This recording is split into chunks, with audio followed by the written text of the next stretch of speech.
Le premier jour, le terrarium a été construit à partir de terre, d'un rondin de bois et d'un squelette de renard entier.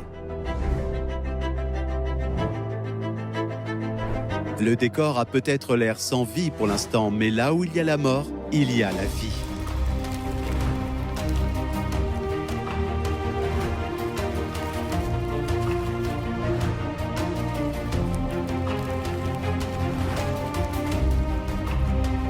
La première plante a commencé à pointer le bout de son nez et a alors envahi le paysage.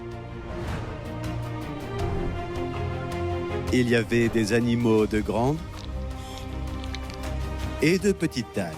Les escargots étaient les premiers signes de vie et passaient la plupart de leur temps à manger. Tout était en harmonie. Mais cette paix n'allait pas durer très longtemps. Les plantes disparaissaient à un rythme alarmant. Et non pas à cause des escargots.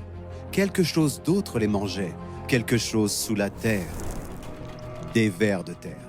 Ils prenaient le dessus et saccageaient tout sur leur passage.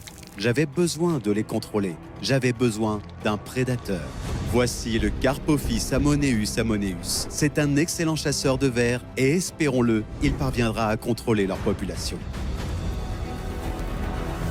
Alors que cette guerre se déroulait sous terre, quelque chose de magique commençait à pousser au-dessus.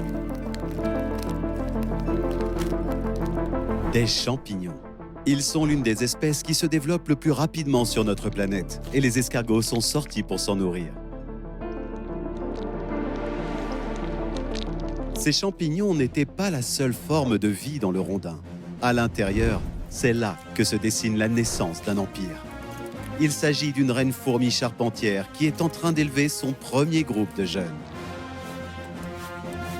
Chacune de ces larves va devenir un ouvrier fidèle au service de son empire.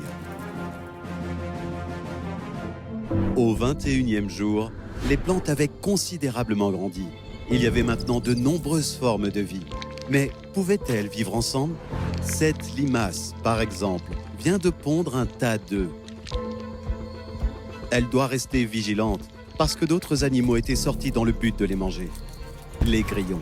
Ils ne se contentaient pas de manger des œufs, mais aussi de nombreuses plantes.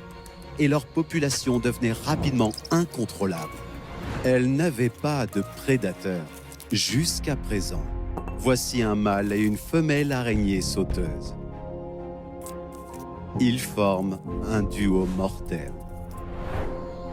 Après les avoir ajoutées dans le terrarium, elles ont commencé la chasse et leur population devenait rapidement incontrôlable.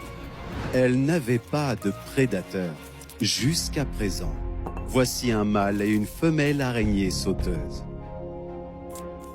Ils forment un duo mortel.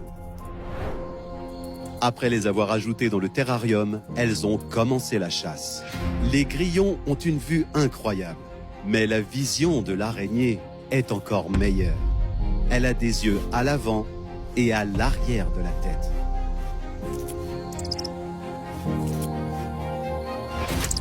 Après une seule morsure, il est totalement paralysé. Il était temps de savourer son repas durement gagné.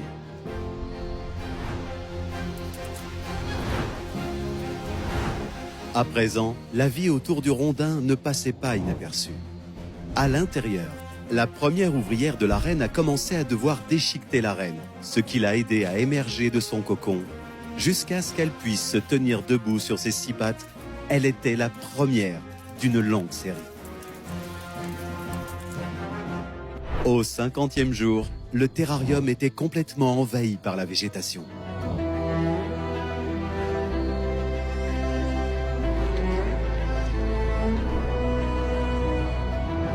Les plantes s'étouffaient les unes les autres. Il fallait quelque chose pour les manger, quelque chose de gros. Voici le